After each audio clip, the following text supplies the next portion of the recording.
Hi, everyone. Welcome to this virtual village of women gathered here from all over the world to share their birth stories with you as a means to empower each other through storytelling. I'm Bibi Lorenzetti, and this is Tina Bock, and she's based in Abu Dhabi, but currently in the United States, and she's a yoga teacher of sorts internationally. And I'm going to let you, Tina, introduce yourself.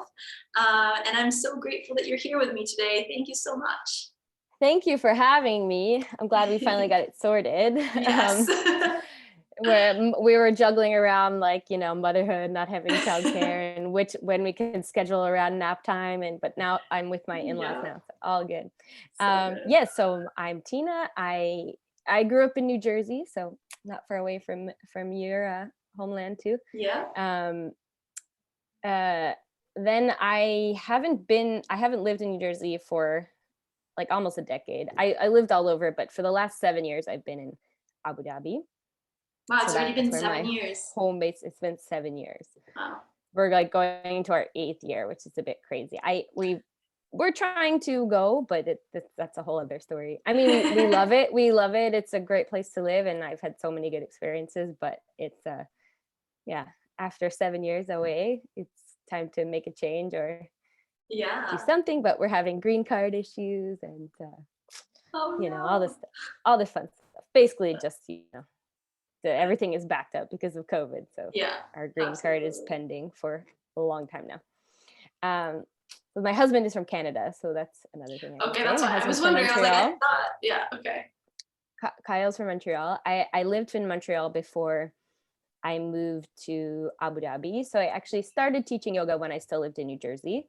I was teaching vinyasa. I had done my first teacher training in India in 2012. I went to Goa and did a multi-style, but really I was mostly doing vinyasa at home. So that's what I started teaching. And then I moved to Montreal and I got a job at the Wanderlust Studio. You know that Wanderlust company. Great.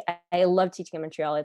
It's a great yoga scene. And I actually had done Ashtanga a little bit in India, and then I started getting more into it in Montreal. And then when we moved to Abu Dhabi, it's pretty much all I did because I did a self-practice. So for, when you're used to, going to yoga classes every day, I went to yoga classes every day from when I was 18 until, 24 when I moved. And then suddenly I didn't have anyone to guide me, so I would try Yoga Glow and things like this, but it just ended up being Ashtanga. And then we're so close to India in Abu Dhabi. It's only 3.5-4 hour flight. So luckily, all the 7 years I've been there, I've gone every year except this past year. So I had 9 trips in total to India now. I think about it. It's kind of crazy, but very lucky because of the close proximity. Right. And the flights are cheaper when they're that close and everything. So, yeah. And then so your son James is, you were just telling me 2.5, right? Yeah. So it's been a little while since, you conceived him and birthed him and all that good stuff. Yes. But was he an intended baby or did he come by surprise? He was an intended baby. He was manifested, And you were how old, if you want? In Egypt, in Cairo. Oh my goodness. Yeah. He's quite an international. How old was I? I was 29 when I got pregnant, 30 when I gave birth. Okay. 32 now. 33 in a couple weeks. So I was pretty much, my husband and I had been married since 2012, 2013. Technically. We got married in 2012. Our wedding was 2013. Again, international paperwork we had to do. We had to do the marriage first because he's from Canada. If I wanted to move to Canada, it's been a long process. So, and it's funny too because travel is so threaded into all of it. I know. Yeah. So James was born in Abu Dhabi because we lived there a long time before. I guess we were there 4 or 5 years before I got pregnant. 4 years before I got pregnant. So we just did a ton of traveling when we were there. When you don't have kids, you can do all these things. Especially living in the Middle East, you're very close to a lot of places. So we're very lucky. And I have full disclosure, like my husband works for Etihad Airways, so that's why we live in Abu Dhabi. So we get great discounts on flights, and That's great. do standby flights and things like that. And before you have, now we can't do standby flights anymore, because you can't do that with kids. You can't show up at the airport and be there for hours on maybe end. get on a flight and maybe not, and then maybe wait for the next flight. Oh yeah, so many stories like that. But yeah, so yeah, James was born in a women's hospital in Abu Dhabi.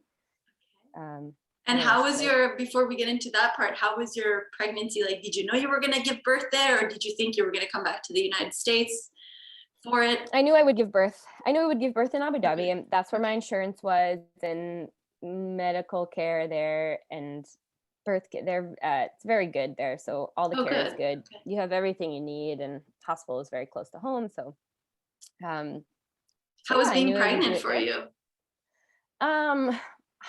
I didn't really enjoy being pregnant, but I did make the best of it. Now looking back at it, I really enjoyed my time being pregnant, because I knew it was kind of the last time I would be alone. Yeah, so I traveled a bunch when I was pregnant. I went to the US, and then I went to Bali. I led a retreat in Bali, and then I went to Vietnam and Singapore. Wow. And we went to Italy when I was pregnant too for weddings. So yeah, so we were really, I was like doing everything. Pre-COVID world. Or pre-COVID, yes. Yes, pre-COVID, yes. I'm listening to this, I'm like, oh. I don't remember those times. So yes, but yeah, but lucky for me, my job, with our jobs, we're able to do that. I was able to take a group to Bali and do a retreat there, and then spend some time after traveling around, because I had the extra time. It was good. So yeah. That's great. And then when did you kind of settle before the birth? Like around 1 month, did you get a feeling like you needed to stop, or did you just? Well, I guess what they recommend not traveling after 8. What, 25 weeks? I don't know. I feel like pregnancy? 7 and a half. Oh, months. Yeah. Months, something. Yeah, it was something like that. I traveled in the summer, and then was back in August, and then James was born, and his due date was December 1st, but he came November 16th. Okay. So he came early. 2 weeks early. Wow. Okay. He was ready. He's yeah. Were you ready? Yeah. 2 weeks early? Oh, you were. Okay. Yeah, I knew he was coming. I knew it was. Okay. So tell me a little bit about that. How did you know we were done being pregnant? We was like, let's get out. He was so active in my belly too. Like, oh my God. I was like, all right, let's just get this show on the road. So I did all the things, like after 37 weeks, when they say it's like, it's not a premature baby anymore, then I was like doing all the things. I was like power walking every day.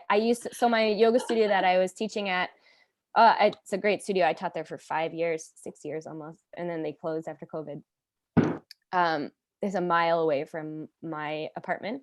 Okay. So I was, before James, I would skateboard and then I would walk when I was pregnant. And now I have a bicycle.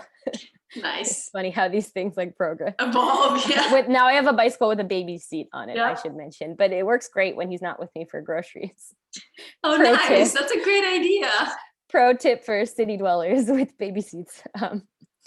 So I was power walking a lot, and I was getting massages and like drinking the raspberry leaf tea and the mint and the pineapple and everything. And I was like, let's go. And then my water broke, and he came, and so your body though must have been ready too, because I feel like sometimes you do all those things, but if baby's not ready to come out, they don't care what you do. He was ready. He doesn't. He's a very active boy. Yeah. Like even now, everyone's like, oh, he's such an athlete. He is, like, he's such an athlete. He just loves sports and. But so you, how was that time? So, okay, you started doing all the things, and were you feeling uncomfortable in your body? Were you getting pains, or was it mainly just him moving? Do you recall? Yeah, it was probably a combination of both. I didn't have too much pain at that point, which is good. Okay. I just, just uncomfortable in your body, and everything is big, and it's very hot. November wasn't really that hot. I shouldn't say that in Abu Dhabi, because November, the weather is beautiful. So no excuses there. But it was just like, Yeah, I you just were knew, ready. like, I just knew he was going to come early. I just knew. Well, I that's have great one. that you knew, because a lot of times you Yeah. just don't know and it's a surprise and you're like, oh. So that's Yeah, great that you knew. I had one student, I led primary that morning, and she looks at me, she's like, "You're gonna have a baby today." Oh, You're gonna wow. have your baby today. And I was like, oh, it's 2 weeks away. And she was like, no, I can tell you're ready. And then that night I went to Wow. labor. That's wild. Yeah. So she knew. It And was funny. so did you feel like, were you feeling things before that? How was your going into labor? Well, going into labor, so my water broke. Before you had any sensation? Before I had any contractions. Okay. And I was like, I think my water broke. So my husband was still at work. It was maybe 5 p.m. He was still at work. He's always working after 5 p.m., which is a whole other story. Yeah, late nights. So I was like, I think you should come home. My water broke. Was So it he a came big home. gush or was it It was like a big gush. I was Okay. laying in bed, so I like turned and I was like, pfft. So I got in the shower. I was like, I'm gonna take a shower. So I took a shower. I got dressed. I kind of like got things ready. We had a hospital bag. We had just put the car seat in the car the night before because Good move. we were like, it's early. Like, thank God we did. But then, so my water broke. I didn't want to go to the hospital yet because I didn't want to wait there. I was like, I don't want to spend more time there than I have to. I wasn't having any contractions. I was like, I'm really hungry. Let's go get food. So in my apartment building, we have an Indian restaurant downstairs. Oh, So nice. we went to get Indian food. Oh, And God. like I had like this thick pad on, like my water is like breaking. We go back into the elevator. Like some guy came in and I just start like dripping on the floor. It was, yeah. I mean, because I never experienced that. I had no idea, and I didn't have any contractions. So we called the doctor, and they're like, yeah, you should come to the hospital. Your water broke. Like, get to the hospital. We're like, okay, sure. So we go to get in the car, and the car battery is dead. Oh no, the car battery was dead. Yeah, but like lucky I live in the city, right? So like we just went outside and you call a taxi and it's there. So that's like lucky for us. I mean, imagine if I was like out here in the middle of nowhere. Yeah. That would have been a slight problem. Geez, so it was a home birth, but yeah, so then we got in a taxi. We had our friend bring us the car later, which worked out fine. And then when I was in the taxi, I started getting really bad pains in my back. And I was like, oh, I think that's a contraction. I think that's what it feels like.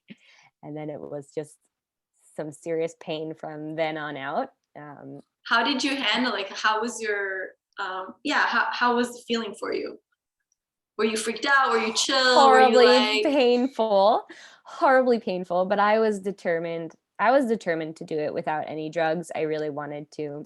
Had you done some reading in preparation, or you just kind of went for it without? Yeah, I did a lot of things to prepare, making a birth plan, and I listened to a lot of podcasts and I read things, and I wanted to try to do it unmedicated. So when we got to the hospital, I had an amazing nurse and then a midwife. So it was just my husband, the nurse, and the midwife. We didn't have a doctor or anyone else in the room. And we did it just like that, the three of us. And were they there with you the whole time, or were they in and out? Like the whole labor, they were not there because they were with other. Okay, with other, actually, like in the United States. They were busy. We were really like, they left us alone a lot, and we were like, is someone gonna come like check on us? Because the nurse was telling me that there were 10 births in the hospital that night, and I was the only one that was I don't know what you call, like maybe not preterm? A C-section or not not like in a high risk. I was like the only one that was not really high risk. So they were like, we're busy, sorry. And I was like, is somebody gonna like come check on me? But then like obviously when I started pushing. Right. How long? So you got there, what time was it? Do you remember what time you got to? Because you said around 5. It was about 12 hours. My water broke around 5, and then I think we got to the hospital around 9 or 10. And then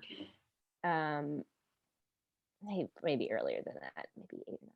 See, I don't remember. And then I gave birth at 4:59, like 5 a.m. So you had a it was fast situation. 12-hour situation. Yeah. Okay. Wow. Go you. But Because he was ready. He was like, he was very ready. Next time you meet James, you'll be like, oh yeah, that child would not sit in a womb. And so how do you remember like what you were doing in the room in that time to cope with the contractions? I had one of the bouncy balls.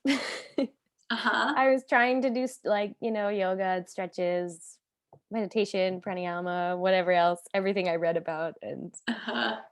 I don't know, but at the end, I did some hypnobirthing as well. Yep. I tried to, but I didn't really take classes. I just tried to educate myself on it. Yeah.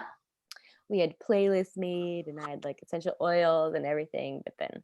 Did you use those things or no? I remember like playing the music that I wanted to play, and then once I started pushing, I was like, "Turn this shit off!" I remember specifically going to my husband and be like, "Please turn this off. Like, I just want silence. I just want silence." And were you able to go unmedicated, or did you at some point feel like you needed? Yeah, I was. Yes, very, very lucky. And I didn't have any tearing, which was also very lucky because that was a big thing. I didn't want anybody to cut me. I was like, don't put any scissors near my vagina.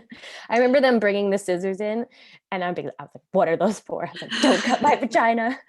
And that cart they bring in is pretty intimidating with all the tools. You're like, they like pushed in this cart, and I was like, what are those for? And they were like, it's for the umbilical cord. I was like, well, why do you need 5 of them? Like, just okay. So just cutting the umbilical cord. That's all that was snipped, luckily.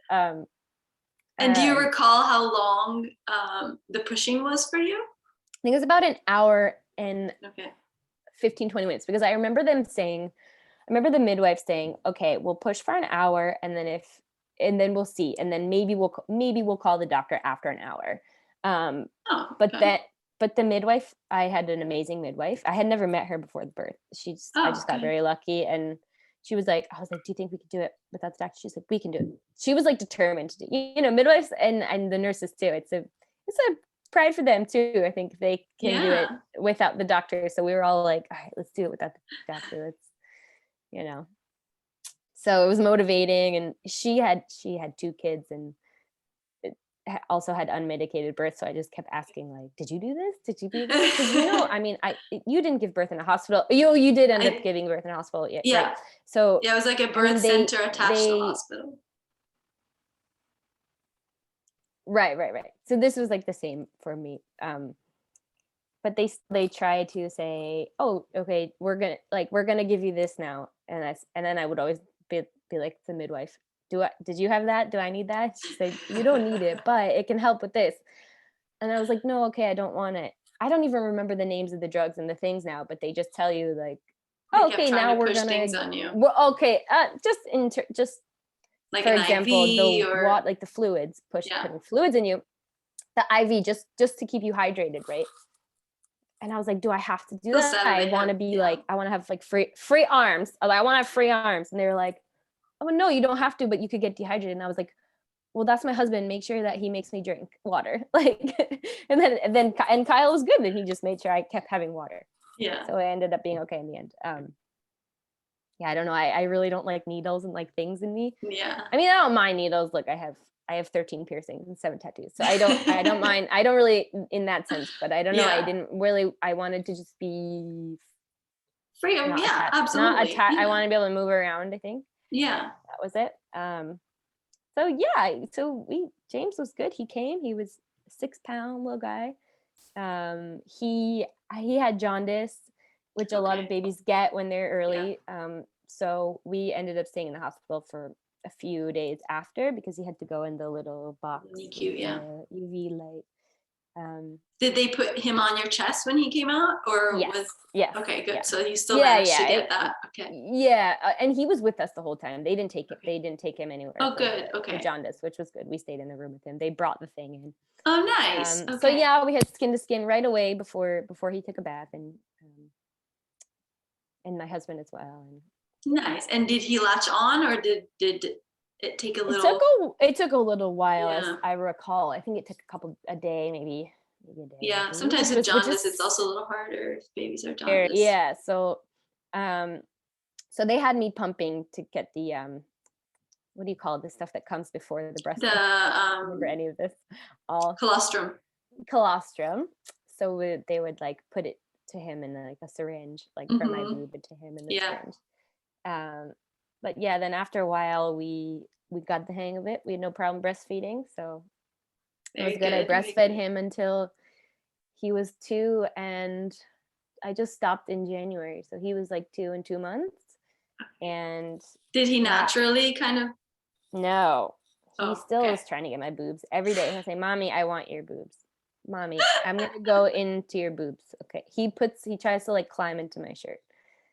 But I got the COVID vaccine, and back then we didn't, in Abu Dhabi at least, they were not offering it to breastfeeding mothers. So okay. I wanted to have it because we thought, wow, we get this vaccine, we'll travel.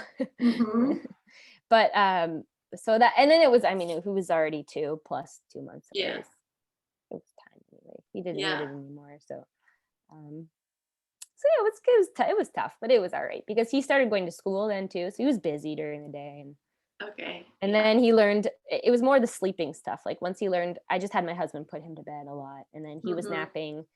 He naps at school, so that's helpful. Yeah. But I want to go back 1 second to how the moment of like seeing him the first time. How was that for you? Because I know a lot of people like, you know, scary. You read like it was, yeah. How was it they scary? look so blue, and they look like little aliens, you know? They're like covered in goo and they're blue. They're so blue. So it was scary. My husband was freaked out about it. He was like, "What?" He's like, "Is our baby okay?" Like, "It's fine." And then after like a second, I was like, "Oh, it's my baby." And I loved him. So you did. So I did feel a connection. Yeah, I felt that love right away. I was a little freaked out with the goo and stuff, but and just the color of the skin is the scariest part, I think. Yeah, that's great, because a lot of women like it'll take a little time before, like sometimes you experience like the first thing is like, is he okay? Is everything okay? And then slowly you're like, oh my God, I love this baby. But that's great that you got that initial connection. True.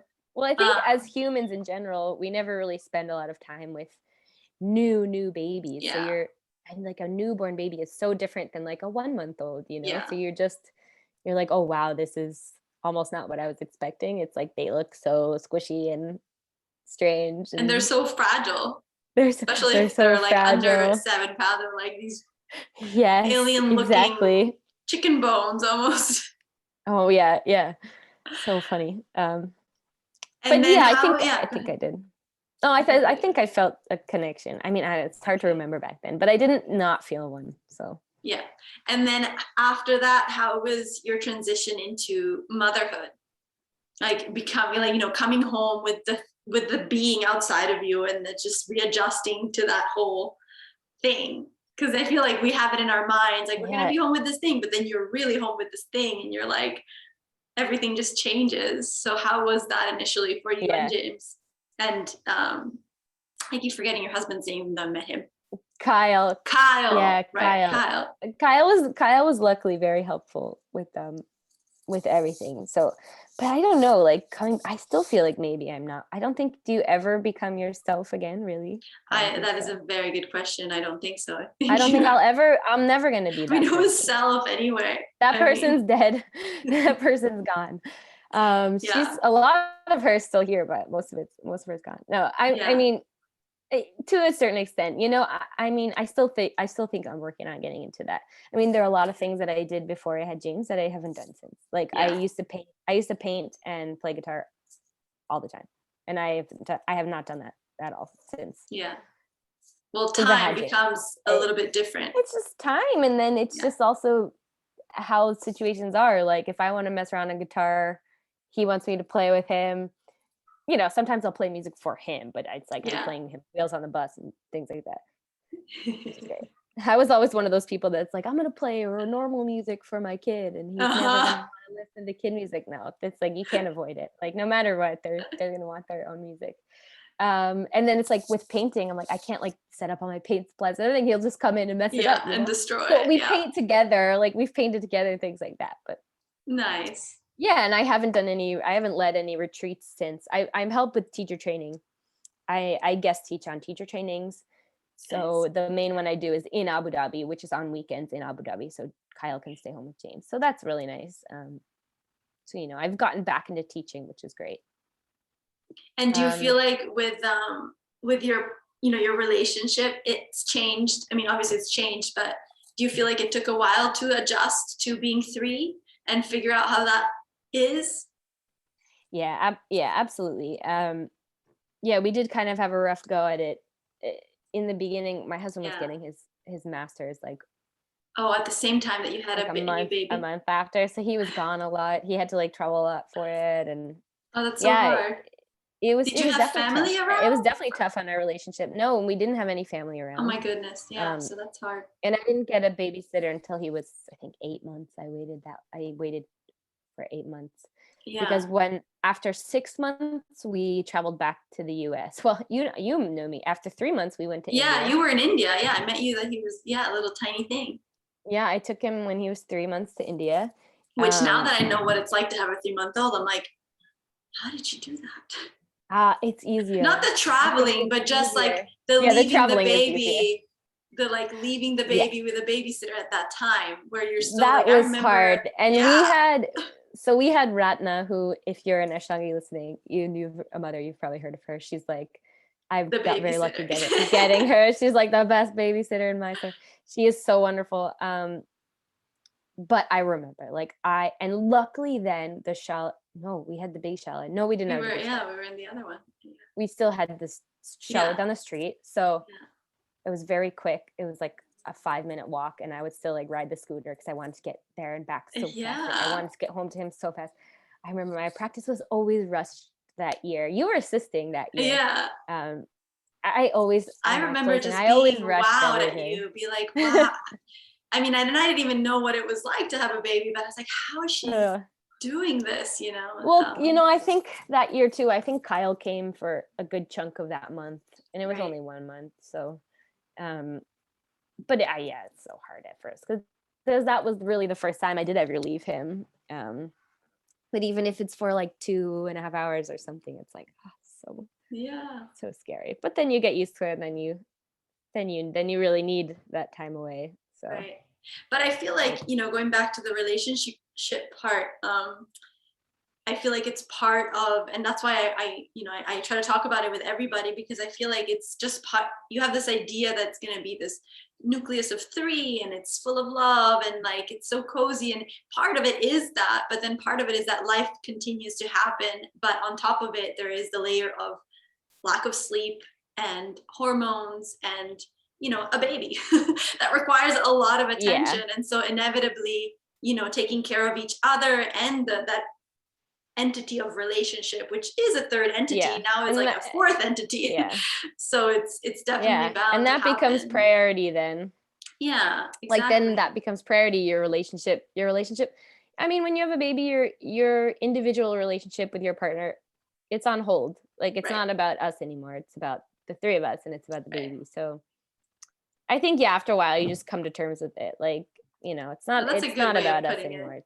It's about all of us. But I mean, look, soon he'll be in school and college soon, and we're not even it's gonna go by like that, and then, you know, we'll have our 50s to travel the world as a couple again together. That's a good way to look at it. To just, it's a phase, you know, like every baby thing is like a phase, and this is also a phase within life. And then just in terms of like, now that you've gone through almost 3 years of it, what's been your experience of like, just, you know, feeding the baby, going from like breastfeeding to feeding the baby, and, you know, sleep, like anything that you feel like might be useful for another woman to hear. Like, I know that right now my 15-month-old is going through this phase where he's not eating, like he used to eat everything, and now all of a sudden it's like, oh God, that's it. So with the weaning onto the food part, like that is hard. That is so much work. It's so much work because I probably like you, like I did want to do baby-led weaning, a plant-based diet, everything organic, everything this, and I spent so much time making everything and like preparing everything. and then you waste so much food. You Oh my waste so God. much So much food. It's food. just like, My partner oh, goes because they do, crazy. their taste buds change. And look, James, I put, like, just as an example, I put baby carrots in his lunchbox for school for the last 4 months. Every time he came home, I came home with the baby carrots. He didn't eat them. Now he's eating baby carrots. Oh, It took 4 months. It yay! took 4 months. Like, I'm telling you, like, things like, I don't know. It's easy to give up on stuff, just like, he Yeah. doesn't like that. But I don't know. It's just You just offer, have to offer, keep offer, going. offer, Yeah. offer. Yeah. I He think still won't eat especially any if you're broccoli, like, but super he's a pretty food good eater now. aware, it's like you feel like it's the end of the world. And then a mom that's already gone through is like, it's a phase, it's gonna be over. So it's good. It's always good to Yeah. hear. And then at the end of the day, you just have to kind of turn a blind eye to stuff because Yeah. Is he still vegetarian, or have you gone he's to? no, he's vegetarian. I mean, we are at home anyway, so Mhm. I would like have to go out of my Kyle way is and like too? find the meat. Yeah, we are at Okay. home. We are at home. Kyle I didn't eats know meat he. sometimes. Okay. Sometimes when he's out, but we have like we've had a vegetarian home since we moved to Abu Dhabi pretty much. Nice. Okay. So I've been Does he vegetarian eat since eggs and 2012. and cheese or no? James, yes. No, yeah, James. Okay. James does, yeah. Okay. Yeah. And then in terms also of took sleep, a while to get him to eat eggs. He didn't want eggs for a while. Yeah. Oh, yeah. Indy's like, what is this? He didn't know. He didn't eat eggs until recently. Okay. Yeah, a lot of things. It's like, I don't know. I thought James was so picky, but he's getting better. Like That's great. That's great. they get And better. he survived, and he got all his nutrients. He loves green juice. He loves green juice. He always asks for green juice. So nice. That's amazing. That's amazing. When all else fails, just put it in a smoothie. Yeah, exactly. Exactly. And what about sleep? How's it been for you? Like, how was your sleep, your journey through sleep deprivation? Last night was not a good night, but in general now, since I stopped breastfeeding him, he's been sleeping through the night. But it took a long time. I don't think he slept through the night until he was 2, maybe. Wow. And I think it really has to do with the breastfeeding. So you never did like any sort of sleep. I remember asking you a lot of questions when I first had Indy about sleep, but then I lost my patience and I was like, I need to teach him how to sleep by himself because I'm not going to make it through this pandemic. That's so good to do. I mean, I think either way, it's good or bad. I mean, it's good. It's either way. Indy happened to take really well to it. It took him 6 days, and then he was like an independent sleeper. So we were lucky. Yeah, we were. That's lucky. Amazing. He needed his sleep, and he loves to sleep. But that's great. But I can't. I never was really able to do the cry. I was never really able to do the cry it out method until he was a little bit older. But now sometimes I'm just like, you got to stay in there. Yeah. Sorry, buddy. Yeah. Close the door. I don't lock him in, but sometimes I. But so would you go into his room to feed him at night, or how? Yeah. Or did he co-sleep? Both, I think. I mean, when he was smaller, he ended up in our bed a lot. He still always ends up in our bed in the morning. Yeah, but that's nice though. Cuddle. Yeah. Yeah. How did you handle this? We travel a lot, so we are always co-sleeping. Yeah. So we do both, but at home he has his own room and his own bed that he loves, and so he adapts pretty well when you go back. Yeah. Yeah. Well, it takes a while. Yeah. Yeah. I like how free flow you are, that you don't really care. I feel like I'm like, you need to sleep because without sleep, I am not a good person. No. He needs to sleep too. Yeah, it's sorry, going on in there. I didn't know what it was. I distracted. Is everything okay? Oh, sorry. No, there's like a crazy noise going on. I just realized it's the power washer. It's the power washer outside. So I don't hear it. It sounds like it sounds like a dinosaur is like about to anyway. No, I don't even see. It's like such a blackout for me because that whole I don't know, the first 2 years with the sleep is so hard. Yeah. but now he'll sleep. It's hard for him to go to bed sometimes, especially being in the US where in the summer the sun doesn't set until like Yeah. 9 or 10 p.m. He's up till 9 every night, which is crazy. Yeah. So like he stays up till 9 every night, which is so late. But Yeah, because then you don't get any self time. Well, a little bit. well, no, I do because I stay up late now. Right. But that's just because I think we're here in the US. And in Abu Dhabi, we're closer to the equator, so Yeah. sun sets at 7 and it's lights out at 7:30. Nice. Go to bed. Yeah. Um, But what did you yeah, do to deal with hard. your own sleep deprivation? Because that affects coffee, your mood. Okay. Yeah, coffee and exercise. I mean, Yeah. and just trying to sleep whenever I can. I don't know what Yeah. else. My husband was really good in the beginning stages, like with the diaper changing. It was always like I would feed him and he would do the diapers, Yeah. which was very That's good. helpful Yeah. because when they're so small, they just are constantly pooping. Yeah. But yeah, and we got lucky with James too. He was really good with potty training. Like I potty trained him before he turned 2, and he doesn't even Nice. wear diapers at night anymore, which is very helpful. So Wow. Okay. yeah, we don't have any changes or anything. Well, we still have great. accidents. We still have accidents, but That's that's what the very early. mattress That's pad is for. wonderful. Good job. He's a really good boy. I'm very proud of him. Very nice. It makes it easier on us too. Like we did cloth diapering for a really long Yeah. time, but then overnight usually we would have a pull up on him once he got Yeah. big enough because Okay. the cloth ones, they just leak through. They're not Oh, really yes. very I know about that. absorbent. So that was a big decision too at the end of the day for him to be wearing one overnight. I was like, at the end of the day, if I'm using the cloth pads, it's gonna leak.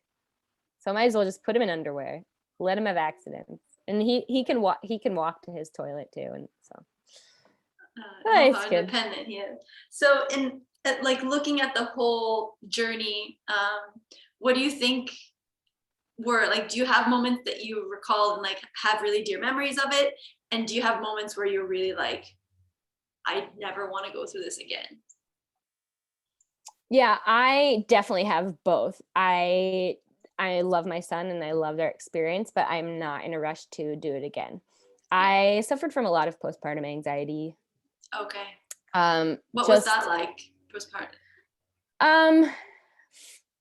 I mean, for me, it was a lot of, I mean, when they're so small and delicate and fragile and you've never done that before and you're just, you read things on the internet and you hear stories and then it all just starts spiraling in your head. And I mean, I just remember walking him around. Like we live on the beach, so we have a nice canal, and I would just walk around and like for some reason I would just get really messed up images in my mind, like the stroller like going over the side of the thing into the ocean or like whatever, or you're driving in the car and you just like picture having a car accident, even if you're not, it's just for me it was like very like kind of I don't know, like I would make up stories in my head. I would make up scary stories of things that could happen to him. I was checking on him if he was breathing or not, and that's a lot of postpartum. I mean, the hormones are crazy. You prepare so much for birth, but you don't really prepare for that. Exactly. The night sweats and like all the things that are happening to your body changes so much, and it's mentally really draining. So that was tough.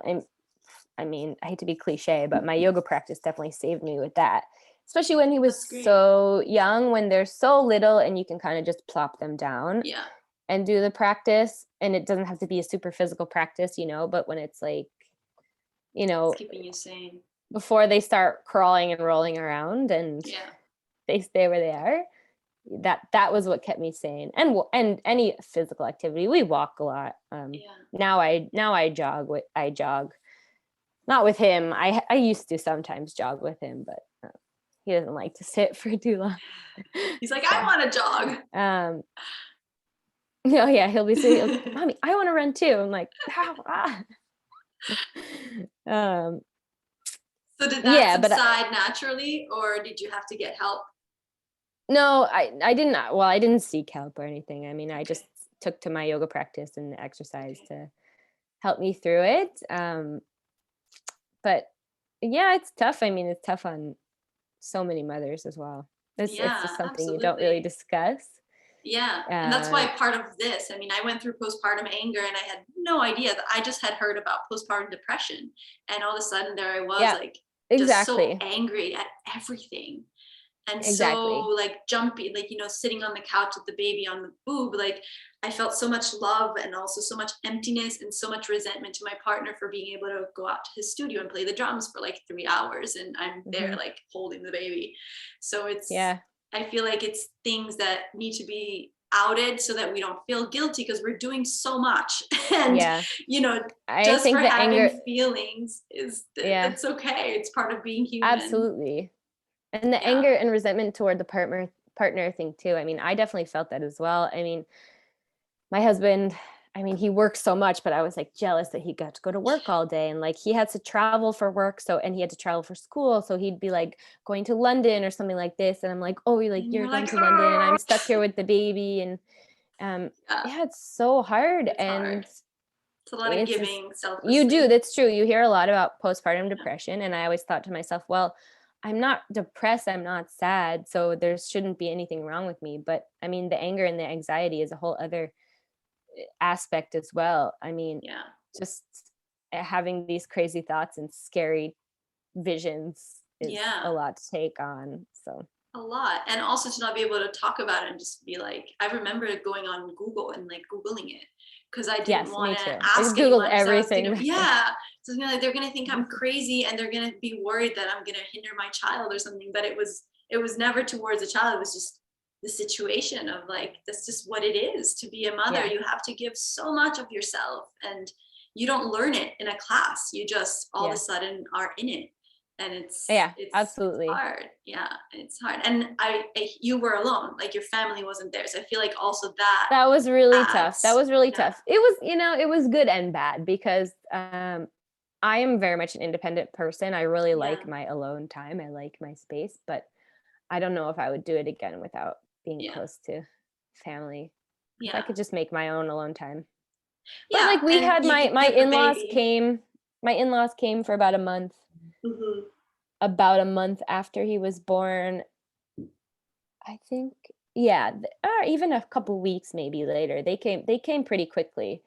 Okay. Um they were planning to come around the birth, and then because he was 2 weeks early, I think they Right. just came December 1st, whenever. And then my mom came over Christmas that year, so that was like a month and a half later. Okay. Yeah, but then after that, it was like we were alone, but it was okay because we kept busy and we went to India, and then Hmm. we went to London when he was 5 months, and then we went back to the US when he was 6 months. So you got a little traveling in. That's great. Yeah, we Yeah. were lucky we got in the baby traveling before COVID. Yeah.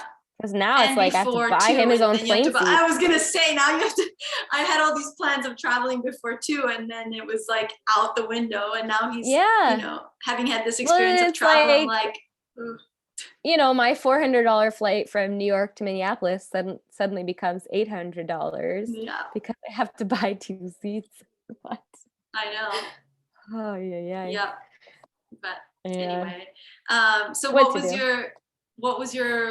so your the worst kind of memory was the anxiety, and then what was your best memory? I know that you're continuing to make memories, both good and bad, but of just that that labor, birth, and immediate afterwards. I think just meeting James and seeing what kind of human he's turning into, because now he Hmm. has such a personality and he is so independent and he has thoughts of his own, and he speaks in full sentences and asks for things and tells stories, and Oh my it's goodness. crazy because you're just like, wow, I made this human who has his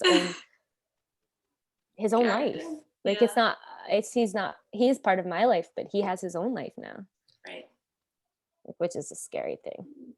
It's But like a lot there's of a big detachment. detachment. Yeah, there's a big Hmm. detachment. I think when he started talking a lot more, um, especially now these past couple of months, because he started talking like at a normal age, but now it's like because he's 2.5, he's like doing like full sentences, and he'll be like, oh yeah, like we saw this person yesterday, we did this yesterday, and he'll like tell a story, or he'll like see something and be like, oh, my uncle bought me that, or like I don't know, or he'll say that he wants to see people or do things, and That's he has his awesome. own opinions, and Yeah. That's exciting. Can't and keep them scary. little forever. Yeah.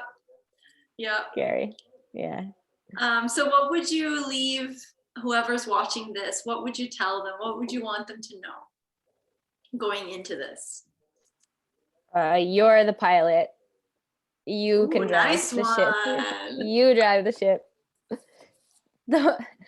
What's the saying is like, don't it's like don't let the naps control you. You control the naps.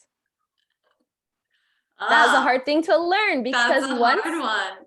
That's a hard once one. they drop the other naps and there's only one nap, Yep. you basically have to plan your day morning and evening. Like there's this big chunk of time in the middle where you're like, well, I can't do anything from 12:30 to 2 because hopefully he'll nap at some point in between Right. then. But I have a nap fighter. He doesn't like naps. So now I've just given up. So I'm like, if we're going to go somewhere, he'll sleep in the car. He'll sleep in the stroller. If he wants to sleep, he'll sleep. Yesterday, I walked for 45 minutes for 2 miles during his nap time. I walked 2 miles because I thought he just didn't want us to nap. He was like, Mommy, I don't want to nap. I was like, fine. Then we're going on a walk and you have to sit in the stroller. Okay. So I was like, I'm going to do some fitness. I'm controlling this nap today. Good for you. As soon as I was about to give up, like after 45 minutes in the stroller of him being like, I want to come out. I'm going to come out. But I could tell he was tired. I was like, yeah, sure. We're going to come out soon. Then he closed his eyes and fell asleep. After I couldn't walk anymore, I was like, I can't walk anymore. So I found somewhere to just sit down and let him sleep. But nice. Yeah, I don't know. It's like hard. That. You're the pilot. It's hard because you sometimes you let them control you, and really it's. Yeah. Well, the whole sleep thing is so emotionally intertwined. Like I know that whenever Indy doesn't nap, if I schedule, especially if you don't have help, it's like that's your time to do things.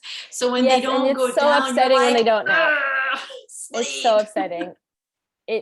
Yes, I totally understand that. Especially when it's like you have somebody like mine who he'll fall asleep in the car like that, but I don't want to drive around with him. I want to do stuff at home. I want him to sleep in his bed so that I can do the dishes. Right.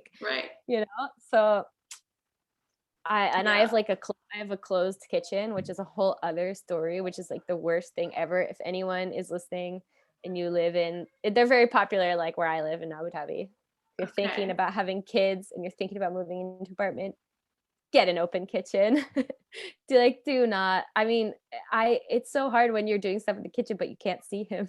Right. I don't know how your situation is but it's like if you had kitchen, so then it's you can see, my kitchen is closed. It's a separate room. Okay.